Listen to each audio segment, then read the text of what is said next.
दोस्तों, target study IQ channel को इतना प्यार देने के लिए आप सभी का तहे दिल से मैं स्वागत करता हूं। साथ ही साथ में आज के करंट अफेयर्स की इसी प्यार के साथ में शुरुआत करते हैं। दोस्तों, आज की डेट में अगर बात करी जाए तो पूरे देश के अंदर में क्या चल रहा है, सबसे पहले वो जान लेते हैं। जैसे कल मैंने एक खबर पढ़ी थी कि हाल ही में चाइना ने कोरोना वायरस को लेकर जो दवाइयाँ बनाई हैं उसकी टेस्टिंग की शुरुआत उसने कर दी है। और आप लोग ये जानकर शॉक्ड हो जाएंगे कि उसने उन दवाइयों की जो टेस्टिंग है वो जानवरों पर ना करके सबसे पहले पाकिस्तानी लोगों पर करेगा। और इसमें चौंकने वाली बात यह है कि पाकिस्तान सरकार जो है वो इसके लिए एग्री भी हो चुका है। कैसे कोई ऐसा कर सकता है? मतलब जिन दवाइयों का इस्तेमाल, जिन दवाइयों का एक्सपेरिमेंट वो अपने देश के लोगों पर नहीं कर रहा है, साथ ही साथ में कुछ लोग जानवरों पर वो एक्सपेरिमेंट करते हैं। जानवरों से भी बुरी हालत बना रखी है चाइना ने पाकिस्तान की। तो इस बारे में आप क्या सोचते हैं, आप लोग कमेंट करके ज़रूर बताना। साथ ही साथ में दूसरा एक बड़ा मुद्दा चल रहा है कि भारत के अंदर में जो रैपिड टेस्टिंग की शुरुआत करी गई थी हाल ही में, आईसीएमआर ने उसको 2 दिन के लिए रोक दिया है। कारण क्या है? कारण ये है कि चाइना की तरफ से जो रैपिड टेस्टिंग की किट आई थी उसमें फॉल्ट पाया गया है। यानी कि चाइना ने एक बार फिर से भारत को धोखा दिया है, फॉल्टी किट्स हमें सप्लाई कर दी है। देखते हैं उसमें क्या होता है। तीसरा एक बड़ा मुद्दा चल रहा है कि हाल ही में तीसरा जो बड़ा मुद्दा ये चल रहा है कि एक टीवी एंकर हैं जिनको अर्नब गोस्वामी के नाम से जानते हैं, उन्होंने हाल ही में सोनिया गांधी के लिए ये बोल दिया था कि वो वास्तव में इटली की रहने वाली हैं और उनका नाम सोनिया गांधी नहीं, एंटोनियो मैनियो कुछ है। ठीक है, तो इस प्रकार से ये चर्चा का विषय बना हुआ था। और यहाँ पर आप लोग भी बताइए, क्या किसी का वास्तविक नाम बताना गलत है या सही है? चूंकि उन्होंने इस नाम को उजागर कर दिया है, इस वजह से मतलब कह सकते हो 70 सालों के हमारे इतिहास में कभी भी मीडिया के अंदर में इतनी ताकत नहीं आई थी कि वो कि सोनिया गांधी का सही नाम लोगों को बताया जाए। लोगों को मिसलीड किया जा रहा है। यहाँ पर ये पूरा जो मैटर है वो ये है कि जिस देश में 80% हिंदू रहते हों, ऐसे देश में अगर 2 संत महाराष्ट्र में मारे गए हैं, तो अगर उन संतों के बारे में किसी रिपोर्टर ने कुछ बोल दिया कि उनको नहीं मारा जाना चाहिए था, तो क्या ये चीज़ गलत कर दी उसने? तो जल्दी से आप लोग भी कमेंट करके बताना कि वास्तव में आप लोग भी क्या सोचते हैं। मैं आपकी सोच जानना चाहता हूँ, किसी भी मुद्दे पर आप क्या सोचते हैं ज़रूर लिखना, सभी लोगों से रिक्वेस्ट है। अब शुरू करते हैं आज का सबसे पहला क्वेश्चन। देखो, सबसे पहला प्रश्न क्या बना है कि वर्तमान में drug controller general of India, जिसको बोलते हैं डीसीजीआई, कौन है? तो इस समय भारत के जो डीसीजीआई हैं उनका नाम है V G Somani. Option number A यहाँ पर सही हो जाएगा कि इस समय भारत के जो डीसीजीआई हैं वो हैं वीजी सोमानी। इनका एक फ़ोटो भी आप यहाँ पर देख सकते हैं। ये इस समय भारत के डीसीजीआई हैं वीसी सोमानी। इनका यहाँ पर आप ये फ़ोटो भी देख सकते हैं।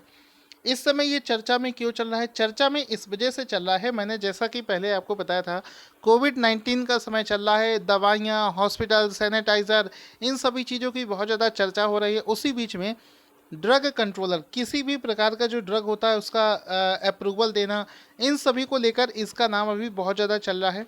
तो बीसी सोमानी जो है इस समय भारत के डीसीजीआई हैं, drug controller general of India है। यहाँ पर डीसीजीआई का फुल फॉर्म अगर किसी प्रश्न में पूछ लेगा तो आंसर कर देना drug controller general of India, ये इसका राइट आंसर हो जाएगा। इसी के साथ में चलते हैं अगले क्वेश्चन की तरफ। अगला क्वेश्चन है कि कोरोना वायरस के खिलाफ बच्चों को शिक्षित करने के लिए भारत सरकार किस सुपर हीरो का इस्तेमाल कर रही है? तो भारत के अंदर में जितने भी जो सुपर हीरोज हैं उनमें से वायु कैरेक्टर का इस्तेमाल यहाँ पर किया गया है कोरोना वायरस के खिलाफ बच्चों को शिक्षित करने के लिए।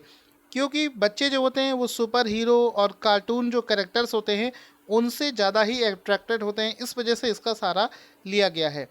तो यहाँ पर आप देख सकते हैं इस तरीके से छोटे छोटे कार्टून्स बनाए गए हैं जिसमें कि आप देख सकते हैं ये वायु नाम का सुपर हीरो कैरेक्टर है। ये इसका आप यहाँ पर फोटो देख सकते हैं, इसका इस्तेमाल किया गया है। यहाँ पर छोटे छोटे बच्चे हैं जो कि पूछ रहे हैं व्हाट इज़ कोरोना वायरस। तो कोरोना वायरस के बारे में बच्चों के अंदर जागरूकता बनाने के लिए ही इस प्रकार के कैरेक्टर जिसका नाम है वायु, उसका इस्तेमाल किया जा रहा है।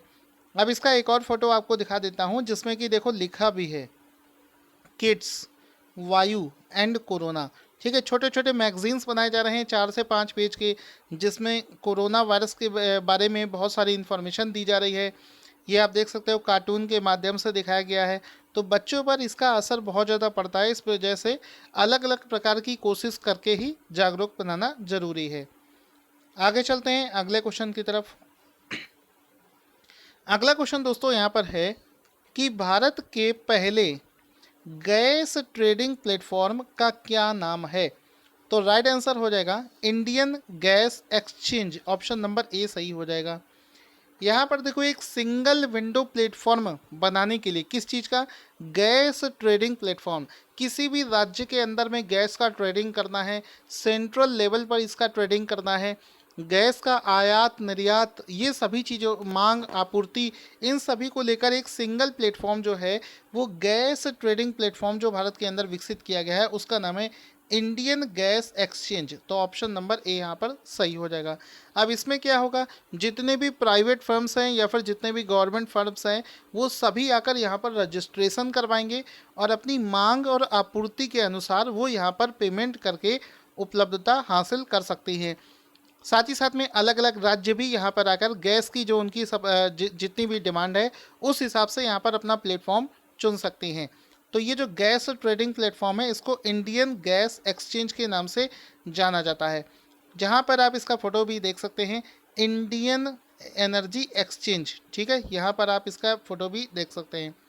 अब इसी में एक प्रश्न पूछा जाता है कि कौन सी कंपनी इसका पहला सदस्य बनी है। तो राइट आंसर हो जाएगा एक कंपनी है जिसका नाम है मणिकरण पावर लिमिटेड, MPL। ये इस ट्रेडिंग प्लेटफॉर्म का सबसे पहला सदस्य बना है। धीरे धीरे और भी कंपनियां यहाँ पर मेंबर्स बनेगी। उसके बाद में जैसे ही उनको ऑर्डर्स मिलते जाएंगे, ये ऑर्डर्स इन कंपनियों को उनकी डिमांड के अनुसार प्रदान कर दिए जाया करेंगे। आगे चलते हैं अगले क्वेश्चन। उससे पहले आपको एक ज़रूरी चीज़ बता देता हूँ। लॉकडाउन हो सकता है 3 मई के आसपास में खुल सकता है। उससे पहले मैं बता दूँ, जितने दिन जा चुके हैं उनको आपने अच्छे से यूटिलाइज़ कर लिया होगा। अगर जो आगे आने वाले बचे दिन हैं उसको बहुत ही बेहतरीन तरीके से यूटिलाइज़ करिएगा, सो दैट लॉकडाउन के बाद में आपको ये ना एहसास हो कि यार बड़ा गलत किया हमने, सो कर निकाल दिया, समय निकाल लिया। जो चीज़ चली गई उसका दुख बहुत ज़्यादा होता है। इस वजह से आपसे बोल रहा हूँ कि दिसंबर से लेकर मार्च तक की करंट अफेयर्स की पूरी एक एक लाइन याद होनी चाहिए आपको। यहाँ पर पिछले 3 महीने के लिए एक ऑफर चला गया है। जनवरी, फरवरी और मार्च महीने का जो करंट अफेयर्स का PDF है, इसका जो एक सिंगल PDF है मात्र 100 रुपीज़ में। एक्चुअल प्राइस इसका 150 रुपये है, मात्र 100 रुपीज़ में आप इसे अभी डिस्काउंट पर ले सकते हैं। वीडियो के डिस्क्रिप्शन में लिंक है। डेली बेसिस पर मैं बताता हूँ 1000 से 1500 बच्चे इसको परचेस करते हैं। कल की डेट में मैं बताता हूँ लगभग 1800 बच्चों ने इसको परचेस किया है। आप लोग भी जल्दी से इसको लेकर पढ़ना शुरू कर दीजिए। उसके बाद में देखो क्वेश्चन बनता है कि हाल ही में किस बैंक ने गूगल असिस्टेंट और अमेजन एलेक्सा के साथ एक आर्टिफिशियल इंटेलिजेंस चैट बॉट जिसका नाम है IPAL पर वॉइस सहायता आधारित बैंकिंग सेवा की शुरुआत कर दी है। तो इसका राइट आंसर हो जाएगा ICICI बैंक ने। ये देखो गूगल असिस्टेंट और अमेजन एलेक्सा क्या होते हैं। अपने मोबाइल में आप देखना, गूगल असिस्टेंट नाम से एक एप्लीकेशन होता है जिसमें कि आप वॉइस ओवर देते हैं। जैसे आपने बोला कि मेरे लिए गाना चलाओ, तो आपको बटन दबाने की ज़रूरत नहीं पड़ेगी, वो ऑटोमेटिकली आपके लिए सॉन्ग सुना देगी। यानी कि आप कमांड हाथों से ना देकर वॉइस कमांड यहाँ पर एक्सेप्टेबल होती है। इसी प्रकार से एलेक्सा होता है। इसमें आप दूर से बोलेंगे कि एलेक्सा मेरे लिए गाना सुनाओ, तो वो गाना वहाँ पर बजने लगेगा। तो इसी प्रकार से इसमें एक AI artificial intelligence chat bot जिसका नाम है IPAL की शुरुआत करी गई है, जो कि ICICI बैंक ने शुरू किया है। इसमें आप किस तरीके की सहायता ले सकते हो, मतलब इसमें आप चैट बॉट को बोल सकते हो कि मेरे अकाउंट में कितना बैलेंस है या फिर मेरे लास्ट के ट्रांजेक्शन बताओ, तो वो वॉइस जैसे कमांड आप दोगे तो वो आपके अकाउंट का पूरा डिटेल देना शुरू कर देगा। तो ICICI बैंक ने इसको शुरू किया है, तो ये आप इसके बारे में समझ सकते हैं। उसके बाद में क्वेश्चन है कि how the onion got its layer नामक पुस्तक के लेखिका कौन है। तो यहाँ पर इसका राइट आंसर इसका राइट आंसर हो जाएगा सुधा मूर्ति, ऑप्शन नंबर ए सही हो जाएगा। एक पुस्तक है जिसका नाम है how the onion got its layer नामक पुस्तक की जो लेखिका है वो है सुधा मूर्ति। इन्फोसिस से जुड़ी हुई यहाँ पर आप देख सकते हैं, इसमें देखो लिखा है सुधा मूर्ति के द्वारा ये पुस्तक लिखी गई है, how the onion got its layer. और ये जो पुस्तक है ये बच्चों के लिए लिखी गई है। इसका ई बुक और ऑडियो फॉर्मेट हाल ही में इसको जारी कर दिया गया है। तो सुधा मूर्ति के द्वारा इस पुस्तक को लिखा गया है, how the onion get got its layer. ठीक है, सुधा मूर्ति इसका राइट आंसर हो जाएगा। उसके बाद में एक प्रश्न बनता है कि बताइए विश्व लीवर दिवस किस दिन मनाया जाता है। राइट आंसर हो जाएगा 19 अप्रैल को। 19 अप्रैल को विश्व लीवर दिवस मनाया जाता है। दोस्तों एक क्वेश्चन मुझे बहुत अच्छा लगता है कि लीवर और किडनी में क्या डिफरेंस होता है, और मैं आपको कम से कम नहीं तो पिछले 2-3 महीने में 3 से 4 बार ये चीज़ बता चुका हूँ। तो यहाँ पर देखो लिखा है कि वर्ल्ड लीवर डे 19 अप्रैल को मनाया जाता है। और जो चीज़ मैंने आपको बताई है पिछले 3-4 महीने में, जिसको जितना भी ज़्यादा डिटेल पता है वो ज़रा कमेंट बॉक्स में लिखकर बताए कि लीवर और किडनी के फंक्शन में क्या डिफरेंस होता है। जल्दी से कमेंट करके बताना, देखना चाहता हूँ किसको कितना याद है। आगे देखो क्वेश्चन क्या है। क्वेश्चन यहाँ पर है कि कौन सी संस्था कोविड-19 के इलाज में प्लाज्मा की उपयोगिता की रिसर्च करने वाली भारत की पहली संस्था बनी है। तो एक इंस्टीट्यूट है जिसका नाम है सरदार वल्लभ भाई पटेल संस्थान। हाल ही में ICMR ने, देखो मैंने आपको एक चीज़ बताई थी कि कोरोना वायरस के मरीजों को ठीक करने के लिए प्लाज्मा थ्योरी काम में आ रही है, जिसके लिए इसका जो टेस्टिंग है वो भी शुरू हो चुका था।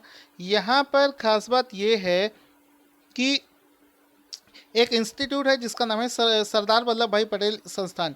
ये क्या स्टडी करेगा, ये एक रिसर्च करने जा रहा है, एक स्टडी करने जा रहा है कि जो प्लाज्मा थ्योरी से, प्लाज्मा के माध्यम से जो हम कोविड-19 के मरीजों को ठीक कर रहे हैं, इस पर विस्तृत लेवल पर रिसर्च करेगा कि वो कितना ज़्यादा उपयोगी होता है, कितना कैसा क्या चीज़ करने से किस चीज़ से इसमें फ़ायदा मिलेगा। इस प्रकार की पूरी रिसर्च का जो काम है वो सरदार वल्लभ भाई पटेल संस्थान के द्वारा किया जाएगा। यहाँ पर आप देख सकते हैं फ़ोटो जो मैंने लगाया है, सरदार वल्लभ भाई Patel institute for medical science and research.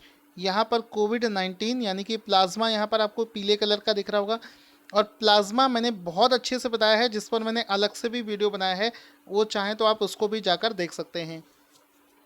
इसके अलावा ये जो इंस्टीट्यूट है ये गुजरात के अहमदाबाद में स्थित है, उसका हेडक्वार्टर वहीं पर है। ICMR के बारे में कम से कम नहीं तो 20 बार बता चुका हूँगा। इसका हेडक्वार्टर दिल्ली में है और इस समय इसके डायरेक्टर जनरल का नाम है बलराम भार्गवा। चलिए इंडेक्स पर क्वेश्चन बड़े दिनों के बाद में आया है। क्वेश्चन बनता है कि वर्ल्ड प्रेस फ्रीडम इंडेक्स 2020 में भारत कौन से स्थान पर आया है। तो राइट आंसर हो जाएगा 142, यानी कि भारत जो है वो वर्ल्ड प्रेस फ्रीडम इंडेक्स में 142वें स्थान पर पहुंच गया है। ऑप्शन नंबर डी यहाँ पर बिल्कुल सही हो जाएगा। प्रेस फ्रीडम यानी कि प्रेस की स्वतंत्रता, इस इंडेक्स में भारत पिछले साल के कंपैरिजन में 2 स्थान नीचे गिर गया है। यहाँ पर आप इसका फोटो देख सकते हैं, वर्ल्ड प्रेस फ्रीडम इंडेक्स 2020, जिसमें कि अगर भारत की बात करी जाए तो भारत 142वें स्थान पर है। एक प्रश्न यहाँ पर आपसे नंबर 1 का भी पूछा जा सकता है। तो नॉर्वे जो है ये इस लिस्ट में पहले स्थान पर है, फिनलैंड इसमें दूसरे स्थान पर है और डेनमार्क इसमें तीसरे स्थान पर है। तो तीनों का आपको नाम पता होना चाहिए रैंकिंग, और इंडिया का तो स्पेशली आपको याद होना ही चाहिए। चलिए अगला क्वेश्चन है कि हाल ही में किस कंपनी ने रिलायंस जियो की 9.99% हिस्सेदारी को खरीद लिया है। तो राइट आंसर हो जाएगा बहुत बड़ी company, social media company Facebook. हाल ही में फेसबुक ने रिलायंस जियो में 9.9% हिस्सेदारी जो है उसको खरीद लिया है। तो ऑप्शन नंबर डी यहाँ पर बिल्कुल सही हो जाएगा। यहाँ पर आप देख सकते हैं ये जो डील है ये लगभग 43,574 करोड़ रुपए की ये डील है, जिसमें कि फेसबुक ने 9.9% जो हिस्सेदारी है रिलायंस जियो की उसको खरीद लिया है। तो ऑप्शन नंबर डी यहाँ पर सही हो जाएगा। ठीक है, आगे यहाँ पर चलते हैं। ये जो डील है अगर इसको डॉलर्स में देखें तो 5.7 मिलियन डॉलर की ये टोटल डील है और फेसबुक ने इसको डील किया है। इस वजह से फेसबुक का हेडक्वार्टर सभी को पता है कैलिफोर्निया अमेरिका। इसके जो सीईओ हैं मार्क जुकरबर्ग, सभी लोग इसको जानते होंगे क्योंकि आज की डेट में फेसबुक लगभग सभी लोग चलाते हैं। क्वेश्चन है कि अंग्रेजी भाषा दिवस यानी कि इंग्लिश लैंग्वेज डे किस दिन मनाया जाता है? तो प्रत्येक वर्ष इंग्लिश लैंग्वेज डे जो है ये 23 अप्रैल को मनाया जाता है। ऑप्शन नंबर सी यहाँ पर बिल्कुल सही हो जाएगा। जैसा कि आप इसका फोटो भी देख सकते हैं, इंग्लिश लैंग्वेज डे जो कि प्रत्येक वर्ष 23 अप्रैल को मनाया जाता है, जिसमें इंग्लिश लैंग्वेज की उपयोगिता और उसके कह सकते हो बारे में जागरूकता के लिए मनाया जाता है। मैक्सिमम ऑफ स्टूडेंट्स का इंग्लिश में बहुत प्रॉब्लम होता है। क्या कर सकते हैं, अपने देश में बड़ी समस्या है कि हमें अपनी भाषा को छोड़कर दूसरे देशों की भाषा सीखनी पड़ती है। इनमें से मैं तो ऐसे बहुत सारे बच्चों को जानता हूँ जो पढ़ने में बहुत ही ब्रिलियंट होते हैं, लेकिन मात कहाँ पर खा जाते हैं? इंग्लिश अच्छी ना होने की वजह से। इस वजह से हम सभी को इंग्लिश अपनी स्ट्रांग रखनी चाहिए। किसी भी कॉम्पिटिटिव एग्ज़ाम में भी इंग्लिश बहुत ही ज़्यादा पूछी जाती है। अब चलिए शुरू करते हैं आज के करंट अफेयर्स का रिवीजन। उससे पहले आपको बता दूं, सभी लोग इस वीडियो को लाइक कर दें। जैसे ही वीडियो ख़त्म हो जाएगा इस वीडियो को शेयर कर देना। क्वेश्चन है कि बताओ वर्तमान में DCGI drug controller general of India कौन है? तो इसका देखो राइट आंसर आपको याद आ रहा है कुछ? ठीक है, इसका राइट आंसर हो जाएगा VG सोमानी। ऑप्शन ए शायद सही था। कोरोना वायरस के खिलाफ बच्चों को शिक्षित करने के लिए कौन से सुपर हीरो का इस्तेमाल किया गया है? तो वायु नाम के सुपर हीरो का इस्तेमाल किया गया है। उसके बाद में था कि भारत के पहले गैस ट्रेडिंग प्लेटफॉर्म का क्या नाम है? तो इसका राइट आंसर था भारतीय इंडियन गैस एक्सचेंज। किस बैंक ने गूगल असिस्टेंट और अमेजन एलेक्सा पर एक AI चैटबॉट आई पैल की शुरुआत करी है? तो राइट आंसर हो जाएगा ICICI बैंक।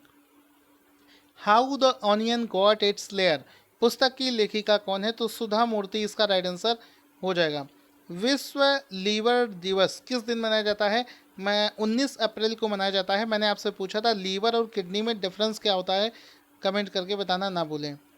प्लाज्मा उपयोगिता की रिसर्च करने वाला भारत का पहला इंस्टीट्यूट कौन है? तो सरदार वल्लभ भाई पटेल संस्थान जो कि अहमदाबाद गुजरात में स्थित है। वर्ल्ड प्रेस फ्रीडम इंडेक्स 2020 में भारत कौन से स्थान पर है? तो भारत इसमें 142वें स्थान पर आया है। हाल ही में किस कंपनी ने रिलायंस जियो की 99% हिस्सेदारी खरीद ली है? तो फेसबुक इसका राइट आंसर हो जाएगा। अंग्रेजी भाषा दिवस 23 अप्रैल को मनाया जाता है। दोस्तों आज का क्वेश्चन जिसका आंसर आपको देना है कि कोविड-19 से लड़ने के लिए किस राज्य ने आयु एंड सेहत साथी ऐप को लॉन्च किया है? अपना आंसर कमेंट बॉक्स में लिखना ना भूलें। साथ ही साथ में दोस्तों आंसर के बारे में जितनी ज़्यादा हो सके डिटेल लिखना ना भूलें, सो दैट बाकी बच्चे जब आपके कमेंट्स को पढ़ेंगे तो उनको भी कुछ सीखने को मिलेगा और वो भी आपके कमेंट को लाइक करेंगे, जिससे आपको मोटिवेशन फील होगा। इस वजह से सपोर्ट करिएगा चैनल को इस वीडियो को शेयर करके।